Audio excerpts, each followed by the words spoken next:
Good morning बच्चों, कैसे हैं आप लोग। आई होप आप लोग अच्छे होंगे। देखिए, आज हम लोग अपना नेक्स्ट चैप्टर स्टार्ट करेंगे। जैसा कि आप लोग को पता है कि जो सीबीएसई है उन्होंने 30% सिलेबस रिड्यूस कर दिया है।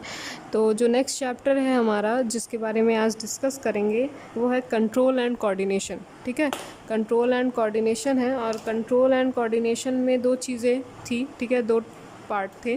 पहला था नर्वस सिस्टम। पहले हेडिंग डाल देते हैं, कंट्रोल एंड कोऑर्डिनेशन। देखिए यहाँ पे जो कंट्रोल एंड कोऑर्डिनेशन है, ठीक है, हमारी पूरी बॉडी को जो कंट्रोल एंड कोऑर्डिनेट करता है वो है आपका नर्वस सिस्टम, और दूसरा है एंडोक्राइन सिस्टम। ठीक है, nervous system and endocrine system. ठीक है, दो पार्ट थे इसके, बट एक जो पार्ट है आपका नर्वस सिस्टम वो डिलीट कर दिया गया है। ठीक है, ये टॉपिक हटा दिया गया है। तो आपको इस चैप्टर में सिर्फ एंडोक्राइन सिस्टम के बारे में ही पढ़ना है। ठीक है, तो आज हम स्टार्ट करेंगे एंडोक्राइन सिस्टम। ठीक है, पहले ये टर्म जो होता है एंडोक्राइन, इसका मतलब समझते हैं। ये एंडोक्राइन सिस्टम है क्या। ठीक है, एंडोक्राइन सिस्टम, देखिए जो एंडोक्राइन सिस्टम होता है ये एक ऐसा सिस्टम है जो कि एक केमिकल सब्सटेंस सिक्रीट करता है। ठीक है, जिसमें अलग अलग टाइप के क्या होते हैं, ग्लैंड्स प्रेजेंट होते हैं। ग्लैंड्स भी क्या होता है अभी हम डिस्कस करेंगे। तो पूरा जो हमारा एंडोक्राइन सिस्टम होता है उसमें सारे एंडोक्राइन ग्लैंड्स होते हैं, और ये अलग अलग केमिकल को सिक्रीट करता है। ठीक है, जिसको हम लोग कहते हैं हार्मोन। ठीक है, ये हार्मोन क्या होता है, हमारे बॉडी के अंदर होने वाली जितनी भी एक्टिविटीज़ होता है उसको कंट्रोल करता है। ठीक, अब देखिए जो ग्लैंड्स है वो क्या होता है, ग्लैंड्स एक तरह का ऑर्गन होता है। ठीक है, ऑर्गन होगा या फिर कह सकते हैं हम एक टिश्यू होता है हमारी बॉडी का, जो कि एक लिक्विड सब्सटेंस क्या करता है, सिक्रीट करता है। ठीक है, लिक्विड सब्सटेंस सिक्रीट करता है, जिसको हम लोग क्या कहते हैं, हार्मोन कहते हैं। ठीक है, हार्मोन कहते हैं। देखिए, हार्मोन और एंजाइम, ठीक है, दो तरह के केमिकल सब्सटेंस होते हैं बॉडी में। तो जो एंजाइम है वो रेट ऑफ रिएक्शंस को इंक्रीज़ कर देता है। ठीक है, रेट ऑफ रिएक्शन को बढ़ा देता है बॉडी के अंदर। जैसे कि इसका जो सबसे बड़ा रोल होता है वो डाइजेशन में होता है। ठीक है, जैसे कि मैंने आपको बताया था लाइफ प्रोसेस में, डाइजेशन में, कि जो एंजाइम्स होते हैं वो जो भी हमारा खाना डाइजेस्ट हो रहा है, ठीक है, हमारा खाना जो होता है वो 1-2 घंटे में क्या होता है, डाइजेस्ट हो जाता है। क्योंकि हमारे अंदर एंजाइम है, एक ऐसा केमिकल सब्सटेंस है जो कि रेट ऑफ रिएक्शन को क्या कर देता है, इंक्रीज़ कर देता है, जो कि प्रोटीन नेचर का होता है। तो इसमें हमें देखिए हार्मोन जो होता है, ठीक है, जो हार्मोन होता है वो भी एक तरह का ऐसा केमिकल सब्सटेंस होता है जिसका फॉर्मेशन जो होता है, कॉम्पोजिशन जो होता है, लिपिड का भी हो सकता है, अमाइनो एसिड का भी हो सकता है। ठीक है, अलग अलग तरह के कॉम्पोजिशंस इसके होते हैं। और ये क्या करता है, हमारे बॉडी के अंदर जितनी भी एक्टिविटीज़ हो रही होती हैं उसको कंट्रोल करके रखता है। ठीक है, तो यहाँ पे देखिएगा दो तरह के ग्लैंड्स होते हैं। ठीक है, पहले हम एंडोक्राइन सिस्टम की डेफिनेशन लिख देते हैं कि क्या होता है। तो ध्यान दीजिएगा यहाँ पे, द एंडोक्राइन, देखिए एंडो का मतलब क्या होता है, एक्सो, और एंडो क्या होता है ये भी अभी बताएंगे। The endocrine system is the system of endocrine gland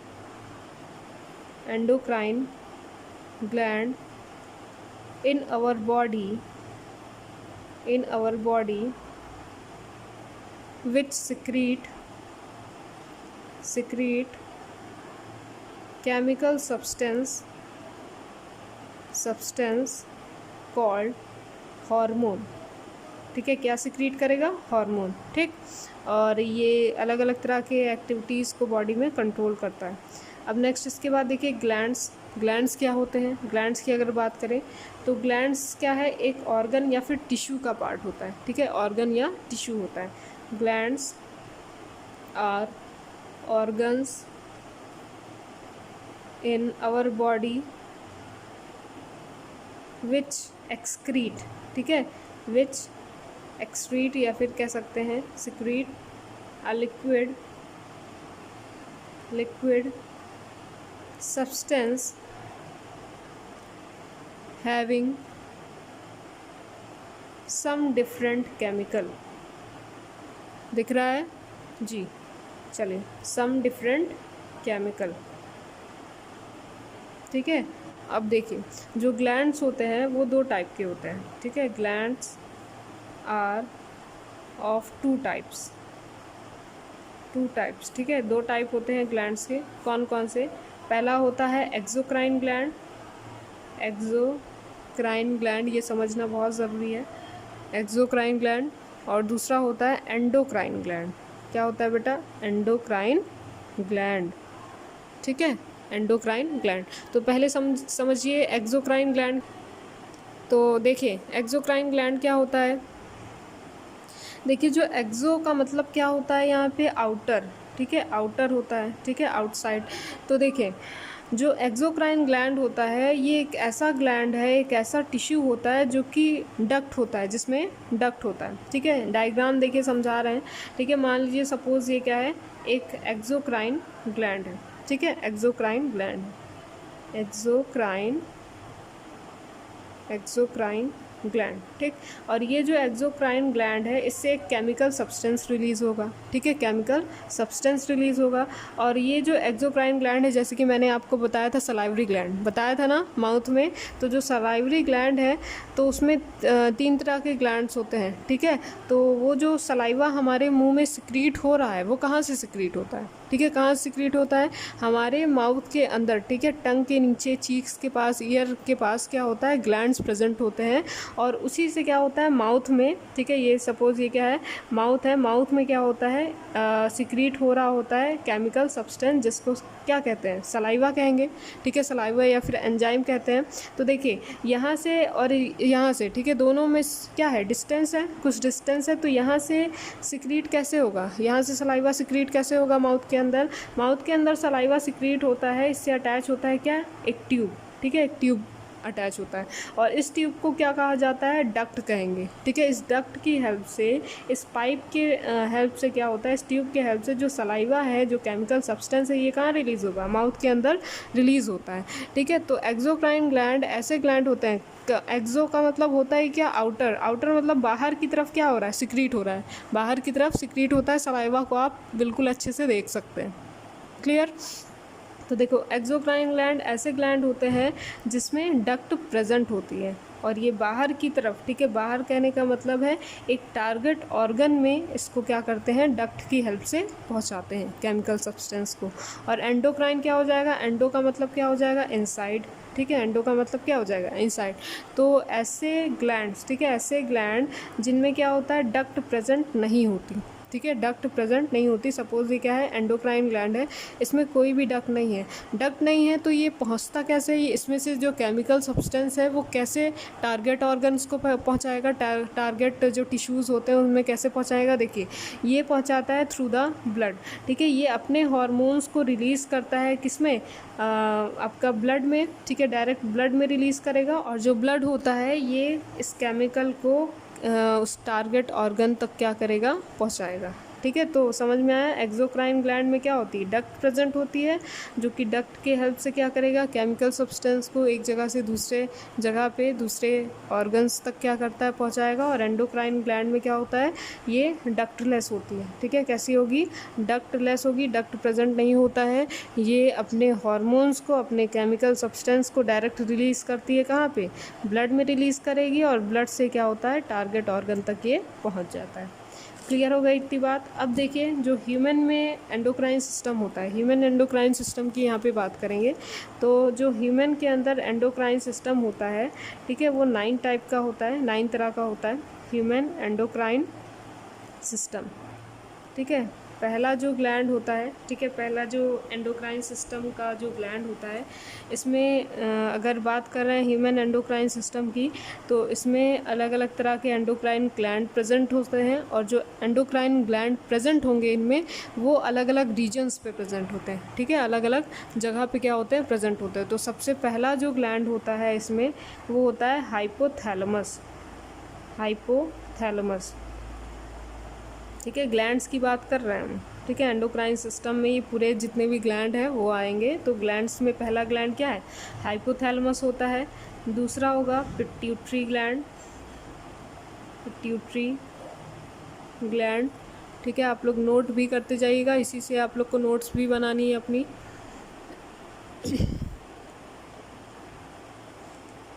और थर्ड है आपका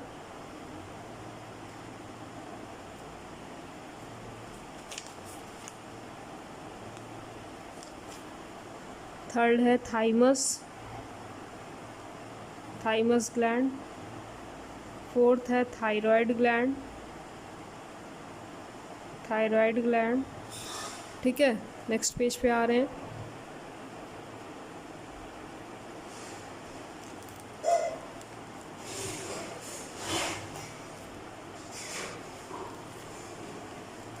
फिफ्थ देखिए, फिफ्थ है पीनियल ग्लैंड। सिक्स्थ है पैराथायराइड, पैराथायराइड ग्लैंड।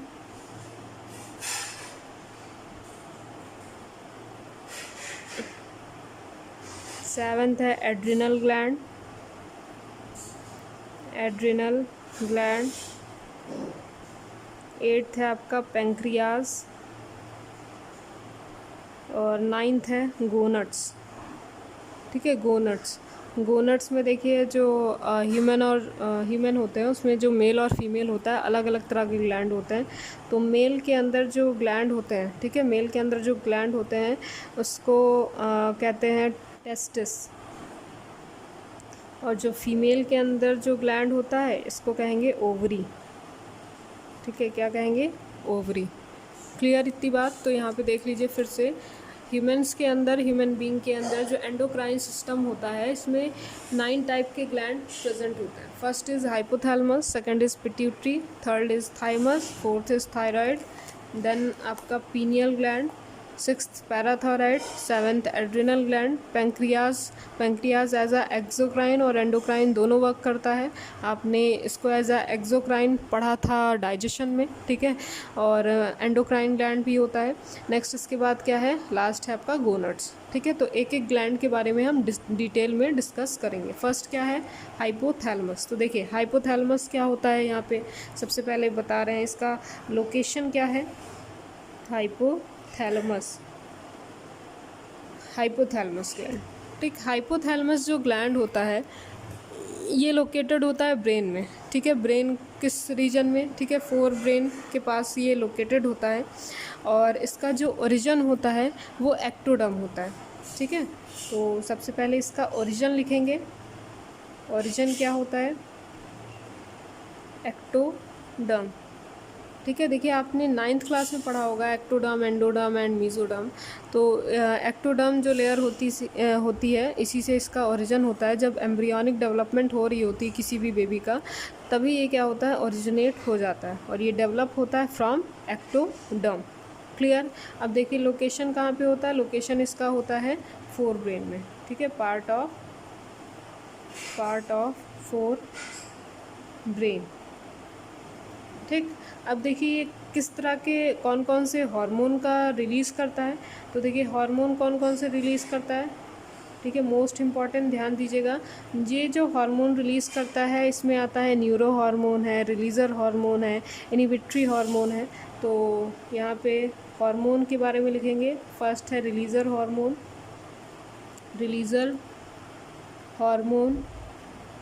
सेकंड है न्यूरो हार्मोन, थर्ड है इनिबिटरी हार्मोन, इनिबिटरी हार्मोन। ठीक है, एक बार इसका स्ट्रक्चर आप लोग देख लीजिए, आपके बुक में भी बना हुआ है। ठीक है, इस तरह से इसका स्ट्रक्चर होता है और इससे अटैच होता है एक और ग्लैंड जिसको हम लोग आगे अभी पढ़ेंगे, पिट्यूटरी। ठीक है, ये हाइपोथैलेमस है और ये क्या होता है? पिट्यूटरी ग्लैंड होता है। हाइपोथैलेमस ये जो ग्लैंड होता है ये हमारी बॉडी में जो भी ग्लैंड्स होते हैं, ठीक है, ख़ास तौर से जो पिट्यूटरी होता है उसको कंट्रोल करता है। इसलिए हाइपोथैलेमस को मास्टर ऑफ मास्टर ग्लैंड भी कहते हैं, मास्टर ऑफ मास्टर ग्लैंड। ठीक है, मास्टर ऑफ मास्टर ग्लैंड इसका दूसरा नाम है। तो रिलीज़र हार्मोन है, न्यूरो हार्मोन है, इनिबिटरी हार्मोन है, ये सारे हार्मोन क्या करता है, ये रिलीज़ करता है और ये कंट्रोल करता है पिट्यूटरी ग्लैंड को। किस तरह से कंट्रोल करेगा, ये जब यहाँ से अपने हार्मोन रिलीज़ करता है तो पिट्यूटरी स्टिमुलेट होता है और जब स्टिमुलेट होगा तो पिट्यूटरी क्या करता है, अपने ग्लैंड को रिलीज़ करेगा। ये हाइपोथैलेमस है, हाइपोथैलेमस, थैलेमस, और ये क्या है, पिट्यूटरी है, ठीक है, पिट्यूटरी। तो ये जो हाइपोथैलेमस है ये अपने हार्मोन रिलीज़ करेगा जो कि पिट्यूटरी को स्टिमुलेट करता है, ठीक है, कंट्रोल करेगा। और जैसे ही पिट्यूटरी को स्टिमुलेशन मिल जाता है ये अपने हार्मोन रिलीज़ करना शुरू कर देता है। तो हाइपोथैलेमस एक ऐसा ग्लैंड होता है जो कि पिट्यूटरी के अलावा और भी जितने ग्लैंड होते हैं उनको क्या करेगा, कंट्रोल करेगा कि किस अमाउंट में और किस टाइम पे तुम्हें अपने हार्मोन को रिलीज़ करना है। इसलिए इसको मास्टर ऑफ मास्टर ग्लैंड भी कहते हैं। क्लियर हो गया इतनी बात। अब देखिए नेक्स्ट जो आपका हार्मोन है वो है पिट्यूटरी, मोस्ट इम्पॉर्टेंट है, ठीक है, एग्ज़ाम में आता ही आता है, इससे क्वेश्चन बनता ही है। इस बार के क्वेश्चन पेपर में, इस बार के बोर्ड एग्ज़ाम में भी पिट्यूटरी आया था, आप लोग पेपर उठा के देख लीजिएगा, ठीक है। तो बहुत ही ध्यान से देखिएगा पिट्यूटरी ग्लैंड, पिट्यूटरी ग्लैंड, ठीक है, इसको हाइपोफाइसिस भी कहते हैं, हाइपोफाइसिस, ठीक है, हाइपोफाइसिस। अब देखिए पहले इसका ओरिजिन देखेंगे, ओरिजिन क्या होता है इसका। ये भी एक्टोडर्म से, क्योंकि हाइपोथैलेमस से ही अटैच होता है तो ये भी क्या है, आपका एक्टोडर्म से ही ओरिजिनेट होता है, ठीक है, एक्टोडर्म। और इसका जो साइज़ होता है वो 1.3 डायमीटर होता है, ठीक है, साइज़ की अगर बात करें तो ये 1.3 इन डायमीटर, ठीक है, होगा। और इसमें 3 लोब्स प्रेजेंट होते हैं, ठीक है, 3 लोब प्रेजेंट होते हैं। मान लीजिए पिट्यूटरी ग्लैंड है तो आगे की तरफ एक लोब होगा, बीच में एक लोब होता है और पीछे की तरफ एक लोब होता है, ठीक है। तो pituitary gland consist of 3 lobes, ठीक है, दिख रहा है आप लोग को, 3 लोब्स होते हैं। पहला वाला देखिए, पहला जो लोब होता है उसको कहते हैं एंटीरियर लोब, एंटीरियर लोब, ठीक है, एंटीरियर लोब को एडिनो हाइपोफाइसिस भी कहते हैं। दूसरा है पार्स इंटरमीडिएट, पार्स इंटरमीडिएट, और थर्ड होता है पोस्टीरियर, एक सेकेंड, पोस्टीरियर लोब, ठीक है, पोस्टीरियर लोब को पार्स नर्वोसा या फिर न्यूरो हाइपोफाइसिस भी कहते हैं। क्लियर। तो कितने लोब होते हैं इसमें, 3 lobe, anterior lobe, pars intermediate and posterior lobe. आगे वाला जो पोर्शन होता है, आगे वाला जो लोब होगा उसको कहेंगे एंटीरियर, सेंटर वाला जो होता है बीच में जो प्रेजेंट होगा उसको कहेंगे इंटरमीडिएट, पार्स इंटरमीडिएट इसको कहेंगे, और जो पीछे वाले लोब्स होते हैं उसको कहते हैं पोस्टीरियर लोब। अब देखिए जो पिट्यूटरी ग्लैंड होता है इसको मास्टर ग्लैंड कहते हैं, ठीक है, it is also known as master gland. क्यों कहते हैं मास्टर ग्लैंड, क्योंकि हमारे बॉडी में जितनी ग्रोथ हो रही होती है वो यही जो ग्लैंड है वो कंट्रोल करता है, तो इसको मास्टर ग्लैंड कहते हैं। और इसको भी कंट्रोल करने वाला कौन है, हाइपोथैलेमस है, इसलिए इसको क्या कहते हैं, मास्टर ऑफ मास्टर ग्लैंड। यहाँ तक समझ में आ गया। अब फर्स्ट हम बात करेंगे एंटीरियर लोब की, ठीक है। एंटीरियर लोब देखिए यहाँ पे पीछे हम बता रहे हैं, थोड़ा सा कंजेस्टेड हो रहा है इधर, देखिए एंटीरियर लोब, देखिए एंटीरियर जो लोब है ये 2 तरह के हार्मोन को रिलीज़ करता है, ठीक है, 2 तरह के हार्मोन को रिलीज़ करता है। First is TSH and second one is STH। TSH का मतलब क्या होता है, thyroid stimulating hormone, thyroid stimulating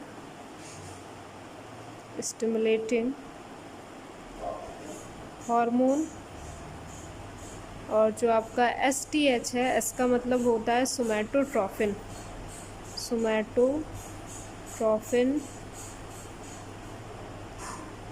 hormone, ठीक है, हार्मोन, ठीक।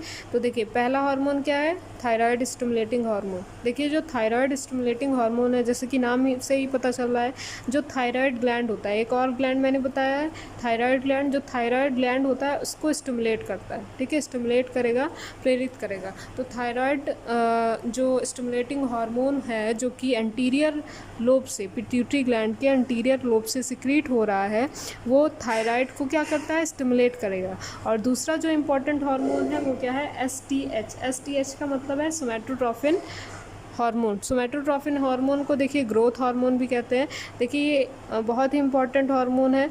ये आपका जो बॉडी में जितने भी ग्रोथ हो रहे होते हैं, मसल्स के ग्रोथ हो रहे होते हैं या फिर बोन्स के ग्रोथ हो रहे होते हैं, तो जितना भी ग्रोथ हो रहा होता है हमारी बॉडी में, वो कौन कराता है, यही हार्मोन कराता है, सोमैटोट्रोपिन हार्मोन। अगर इसका बहुत ज़्यादा रिलीज़ हो गया, ठीक है, अगर ये हार्मोन बहुत ज़्यादा रिलीज़ कर जाता है, तब क्या होता है, देखिए हाइपर अगर सिक्रीशन हो जाता है, तो हाइपर सिक्रीशन मतलब कि इस हार्मोन का बहुत ही ज़्यादा बढ़ना। हाइपर सिक्रीशन में क्या होता है, अगर ये बहुत ज़्यादा सिक्रीट हो जाएगा तो जो इंडिविजुअल होता है, इसकी जो हाइट होती है बहुत ही ज़्यादा इंक्रीज़ हो जाती है, और इसलिए इसको कहा जाता है, इस डिज़ीज़ को कहा जाता है जिजेंटिज़म, ठीक है, जिजेंटिज़म, ठीक। जिजेंटिज़म डिजीज़ होता है जो कि ग्रोथ हार्मोन के ज़्यादा सिक्रीट होने से होता है, जिसमें जो इंडिविजुअल होता है वो कुछ ज़्यादा ही लंबा हो जाता है। क्लियर। अब देखिए अगर इसका हाइपोसिक्रीशन हुआ, हाइपोसिक्रीशन मतलब कि कम सिक्रीशन होता है, तब क्या होता है, ऑब्वियस सी बात है, हाइट क्या हो जाएगी, बहुत छोटी हो जाएगी, जिसको क्या कहते हैं, ड्वार्फिज़म, ठीक है, ड्वार्फिज़म, ठीक है, ड्वार्फिज़म। और एक कंडीशन और होती है, अगर एक पर्टिकुलर एरिया में, जैसे कि मान लीजिए फिंगर में बहुत ज़्यादा रिलीज़ हो जाता है, तो फिंगर बहुत ही ज़्यादा ग्रोथ हो जाती है, फिंगर की बहुत ज़्यादा ग्रोथ हो जाती है, तो ये जो कंडीशन होती है, इसमें एक पर्टिकुलर बॉडी में, ठीक है, पर्टिकुलर ऑर्गन में ये हार्मोन क्या होता है, ज़्यादा रिलीज़ हो जाता है, जिससे उस ऑर्गन का ग्रोथ जो होता है वो बहुत ज़्यादा हो जाता है। इसलिए इसको कहा जाता है एक्रोमेगैली, ठीक है, एक्रोमेगैली, ठीक है, ठीक है, ये डिजीज़ हो जाती है। क्लियर, इतना समझ में आ गया।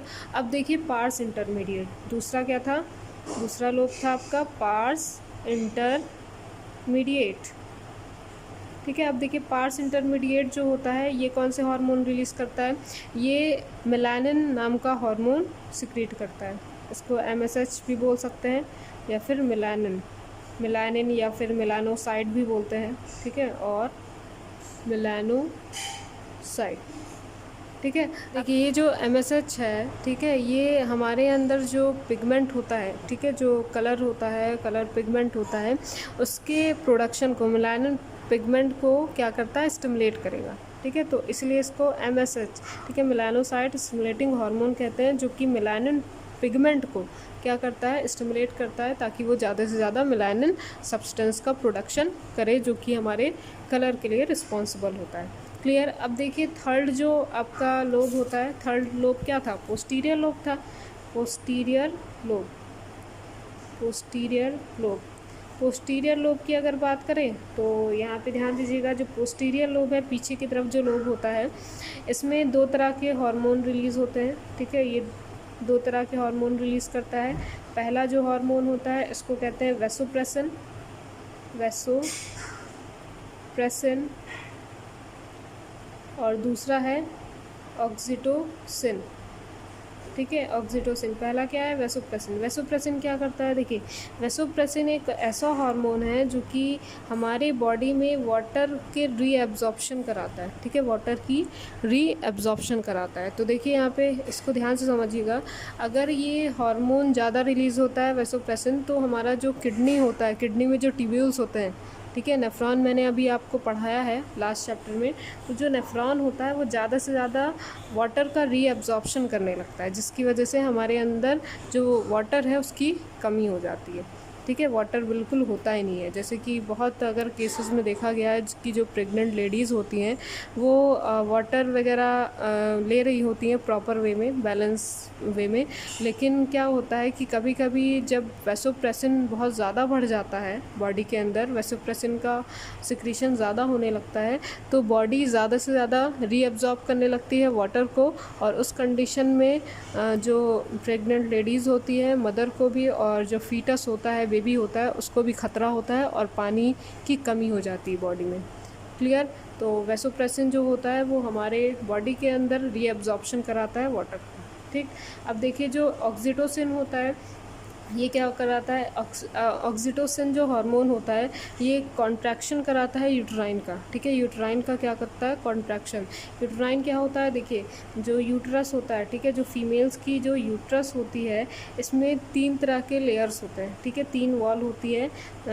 सबसे अंदर वाली जो लेयर होती है इसको कहते हैं एंडोमेट्रियम, एंडोमेट्रियम, ठीक है, और सेंटर वाली जो होती है इसको मायोमेट्रियम कहते हैं, मायोमेट्रियम, और जो लास्ट वाली जो लेयर होती है इसको कहते हैं पेरीमेट्रियम। ठीक है, पेरीमेट्रियम। तो जब क्या होता है, कोई भी प्रेग्नेंट लेडीज़ जब चाइल्ड को बर्थ दे रही होती है तो इसमें जो मायोमेट्रियम लेयर होता है वो कॉन्ट्रैक्ट होता है। ठीक है, कॉन्ट्रैक्ट होना होता है इसको, और ये किसकी हेल्प से होता है, ऑक्सीटोसिन हार्मोन। ये ऑक्सीटोसिन हार्मोन क्या कराता है, यूट्राइन का कॉन्ट्रैक्शन कराता है, जिसकी वजह से बेबी ईजिली क्या हो जाता है, डिलीवर हो जाता है। और दूसरा जो फंक्शन होता है इसका, ये मिल्क का इजैकुलेशन। ठीक है, मिल्क का इजैकुलेशन भी होता है। तो पहला होता है stimulate contraction of uterine wall. ठीक है, यूट्राइन वॉल दिख रहा है आप लोग को, यूट्राइन वॉल। और दूसरा होता है इजैकुलेशन ऑफ मिल्क। ठीक है, तो आप समझ सकते हैं कि अगर इसका ज़्यादा सिक्रीशन होता है या फिर कम सिक्रीशन होता है तो क्या हो सकता है। क्लियर? इतना समझ में आ गया? ठीक है, इतना पढ़िए। अब नेक्स्ट क्लास में हम इसके नेक्स्ट टॉपिक के बारे में, नेक्स्ट ग्लैंड के बारे में डिस्कस करेंगे। और यहाँ तक अगर किसी को कोई भी डाउट हो, कोई भी प्रॉब्लम हो तो आप लोग पूछ सकते हैं कमेंट बॉक्स में।